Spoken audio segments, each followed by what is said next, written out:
Hello, welcome to another reading vlog. So this week I'm going to continue reading science fiction like I did last week. Although last week I was really focused on the really super hyped stuff like The Martian and Dune. This week I'm going to focus on the rest of the science fiction I want to read. I don't think it's quite accurate to say it's not hyped because some of it I've heard quite a lot of people talk about. But basically I've got 4 things that I want to read this week and it's already Monday. I want the week to finish on Friday, so we'll see how that works out.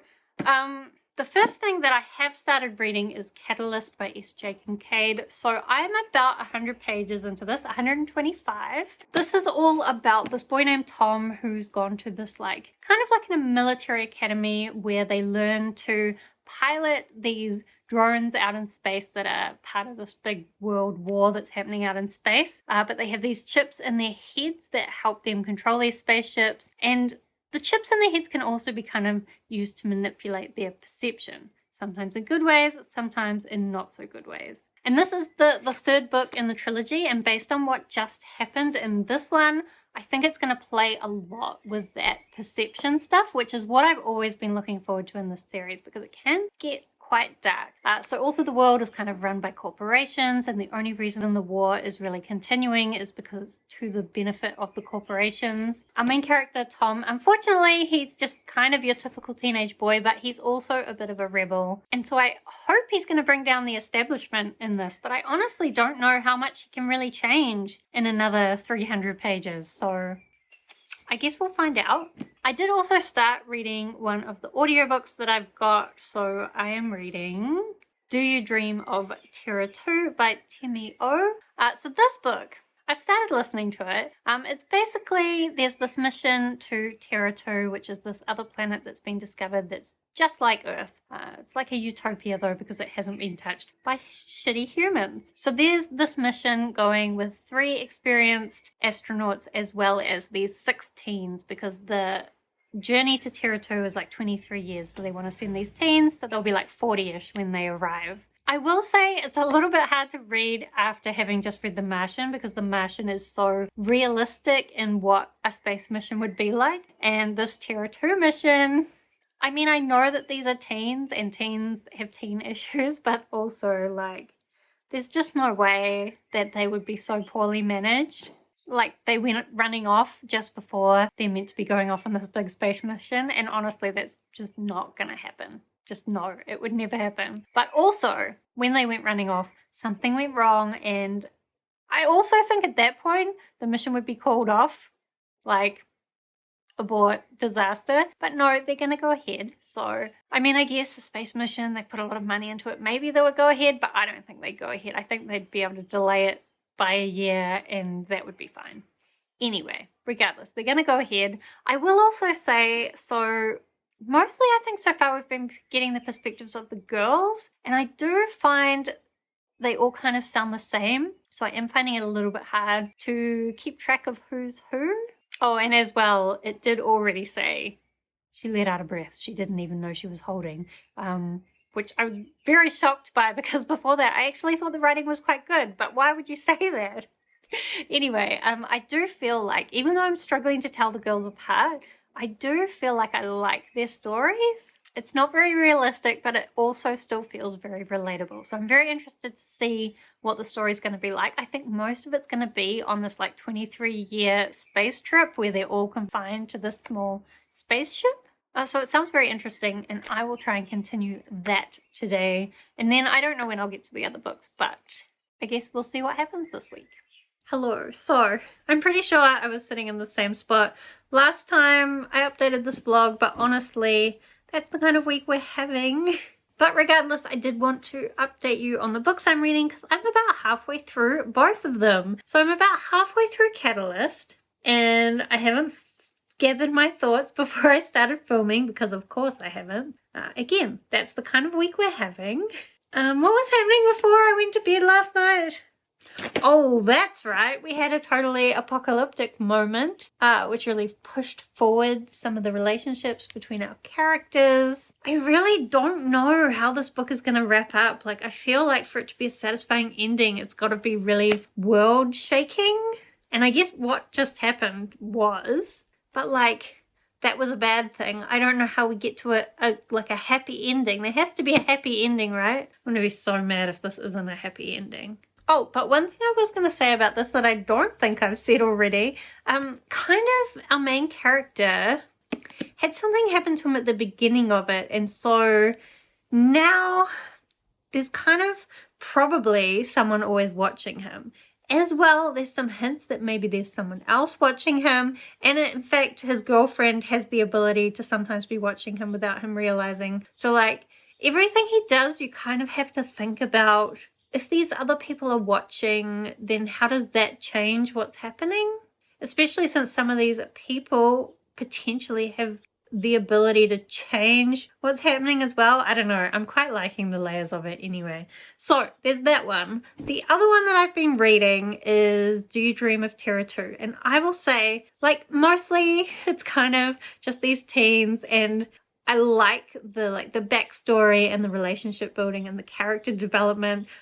Anytime anything plot based happens though, I can't take it seriously, because like the whole logic of the mission is so flawed. There's no way a space mission would ever be like that. It's just ridiculous. Like everything they talk about, I'm just like, that's ridiculous. That would never happen. But I do like the characters, and I like the interactions. And there was actually this one mention of like an earlier Chinese generation ship that had gone off to this new planet, but they basically built up this like utopia on their ship, and then they decided to like declare independence, and they got cut off from communicating with Earth. And that concept is so amazing, and I'm really sad because the pacing of this book doesn't let me believe that in any way we'll explore that concept. Like, it's possible we might run into that ship, but there wouldn't be space to like fully explore it. Although I don't know, is this book going to turn out to be part of a series? For some reason I thought it was a standalone, but it's like a YA sci-fi, so it could be a trilogy, in which case maybe then we could explore the generation ship idea. But I don't know, like that's, I don't know how that would fit in with the actual like relationship stuff, which seems to be more the focus of the story. But anyway, I'm liking it a lot more than I would have expected to, given that it's like really relationship and character focused YA. So you never know. But I guess tonight I was going to go for a run, but honestly that time of the month, don't feel like it. It's probably going to rain. Probably just going to go and have a bath. Maybe I'll read in the bath, or maybe I'll watch some booktube. I'm not sure how productive I'm really feeling today, because today at work was ridiculous. Ridiculous. But anyway, not terrible, but just ridiculous. I need to go and think about something else. Okay, terrible lighting, terrible skin, but I went for a run, so I'm very proud of myself. And also, while I was on my run, I got like 75% through Do You Dream of Terra-Two, and I just want to say, like, I love half the crew, I hate the other half of the crew, but also they are the worst space crew ever. There is no way that this group of people would ever pass psychological tests to be sent into space for like a 23-year mission. Like, it's just not gonna happen. Also, like, I'm 75% through and they're not even out of the solar system yet. So like, there's no way that this book ends with them getting to Terra-Two, is there? So then the only question is everything gonna go wrong and they're all gonna die? Or I guess they could get back to Earth somehow.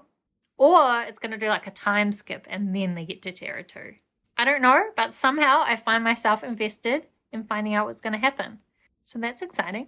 Good morning. So it is a really horrible rainy day today, and I'm just having like a slow Saturday start after a couple of big days at work. As always seems to happen every couple of weeks, but I'm working on how to make those work days less stressful. And this morning I'm just like alternating between getting my shit together and playing Animal Crossing, and I realized I can play like on my TV with my controllers separate and like move around and do things while I play, so it's not quite so sedentary and I don't feel quite so lazy and bored while playing. And I'm alternating between productive things, so it's a nice way to spend the morning. Anyway, let me update you on my reading. I haven't read any more of this, I don't think, and I'm probably not going to until tomorrow. But tomorrow I might do like a push to see if I can finish this. what I did manage to finish, I think on Thursday night, I finished listening to Do You Dream of Terra-Two, and I don't know how I feel. Like, I liked the characters, I liked the emotional journey, but the actual plot, just ridiculous. The ending didn't really make sense. Like, it probably could feel good. I think it felt good, but like, also, why? I can't talk about the problems with it without like spoiling it, of course, but like, why? Why would she not do that? Why would she do that? And then what's gonna happen? I don't know how I feel about the ending. It was a weird book. Fine, but probably more for people who just want like a YA, I don't know, like it's not really focusing on the science fiction. It's focusing more on this teen group going to space. So it's more about like finding your place in the world and dealing with difficult situations, relationships, that stuff. It's not really a science fiction book, even though there's this tiny science fiction element, which is also the problem with the next book that I started listening to. So I started listening to Space Betwen Worlds by Micaiah. So what I knew about this is it's set in a world where there's travel between multiverses, but you can only travel between the multiverses if the other you in the other multiverse has already died, because if you come across your own self or if you enter a world where you already exist, it's like very painful and you probably will die. And I really like multiverse stuff, and I was really excited. We're following this girl, and there's only like in these 350 worlds that they can travel to, there's only 8 that have a version of her that hasn't died. It's really interesting. I liked in the beginning it's kind of exploring class and race, because she's been picked as one of these people hired to do this traveling because of her lower socioeconomic group. She's more likely to have died in other lives.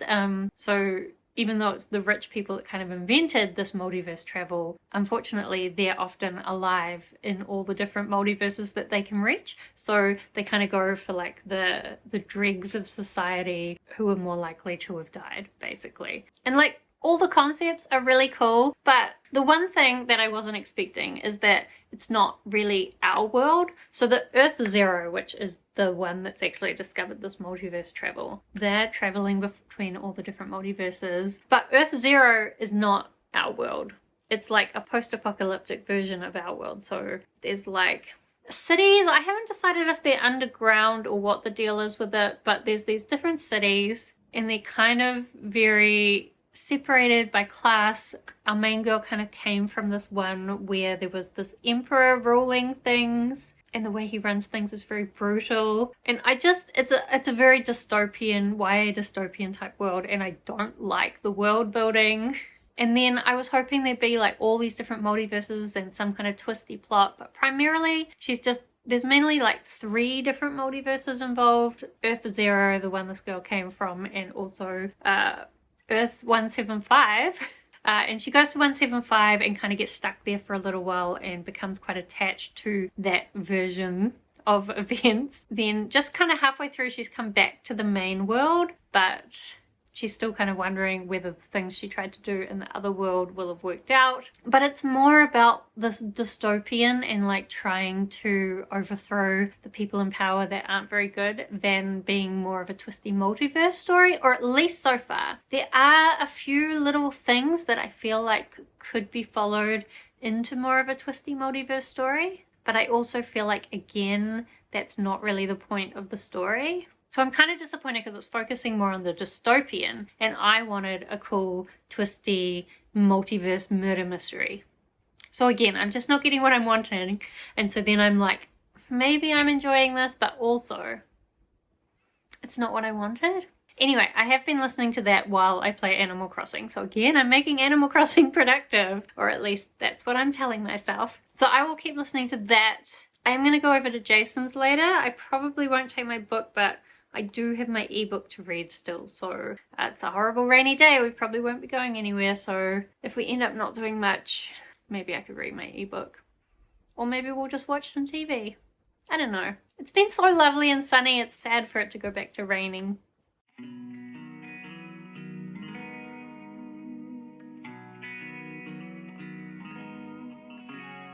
If you set yourself on fire,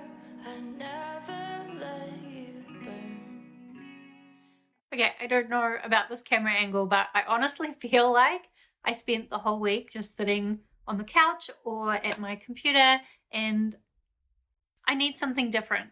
So I did manage while I was driving around in the weekend to finish off, what's it called? The Spaces in Between? Why have I forgotten this? The Space in Between Worlds, I think that's what it's called. I finished it. You know, I just think because I went in there with the wrong expectations, it annoyed me. But I do think the writing was quite good. There were some lines that were really good. If I hadn't been listening to the audiobook, I probably would have like marked them up. And it did get twistier with the multiverse stuff, but I just really didn't like this dystopian world. And I feel like it could have explored the themes that it was trying to explore, like of classism and violence, and I guess how our worlds shape our decisions. Like, I feel like it could have dealt with those themes so much better if it had been based in our real world, because those are real world themes. But I think if you go into it expecting a dystopian, then you probably wouldn't have any of the problems that I'm having with it. But I do think like it had the potential to be even better if it had been more real world based. That's my opinion anyway. So I liked it, but it could have been better. Other things that I've been reading, I haven't made any progress on this, but I'll try and get to some more of it tonight. The thing I did do is I managed to read like a tiny bit of my ebook, Some for the Wild Built. Like only, I think, like the prologue and a little bit of the first chapter. But oh my goodness, I love it. Already it feels like Ted Chiang's short stories. We've kind of got this world where robots gained their consciousness and then said, you know what, we're going to go out into nature. We don't want to talk to humans anymore. We just want to do our own thing. And that concept is just so amazing. So now the humans like have no robots because the robots just decided to leave. And it's written in this amazing way where like it doesn't necessarily tell you what's happened, but it's like somebody is theorizing around the events that's happened, and it's treating these events as if they're real world events. So it just feels so realistic. And honestly, I kind of just want to sit down and read that all night, but I also do really want to finish this because I was really enjoying this as well. And now I've got too many things that I really want to read. And like, how did I spend the whole week reading science fictions that I was so on? Although I thought I would love them, but in the end, I was so on them. And then I've got 2 science fictions that I'm really excited to read, and it's the end of the week and I haven't finished them. Anyway, I'm going to try and make some progress on these, and then I will come back to you and let you know how it went. So I am so sure that I filmed an outro to this video. I'm sure I have a memory of it, but I'm only just getting around to editing this vlog like 2 weeks later, and I can't find the clip.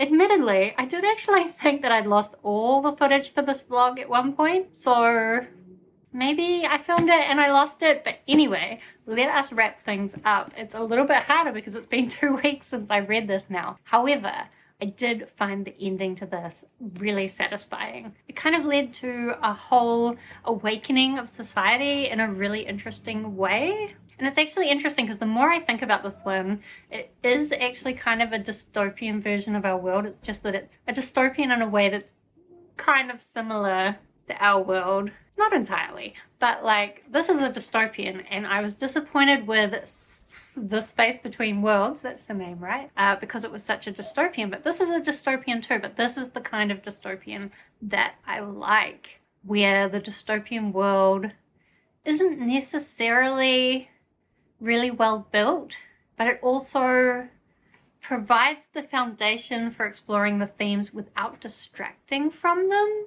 And I'd almost like it if S.J Kincaid wrote some more stories in this world, although I think this was written quite a while back now, 2014, so 7 years. Probably she's not going to come back to it, but I did enjoy this. Definitely some of the teenage boy bits in the series annoyed me, but the overall world and the direction it went in, and like the fact that S.J Kincaid is just never afraid to do really horrible stuff to her characters, just led me to really enjoy it. The other thing that I think I was talking about having read was A Psalm for the Wild Built, by Becky Chambers. I do know that I talked about that one and I continue reading it in the next vlog, but I will put out, that's also in the past now, but I haven't edited it yet, so it'll be in the future for you, unless you're watching this also in the future, in which case it'll be in the past for you. Time, it's a funny concept. Anyway, thank you for hanging out with me for the last week. Again, time, it was a long time ago for me, but very recent for you. Thank you for spending time with me. I hope that you're doing well, and I will see you next time.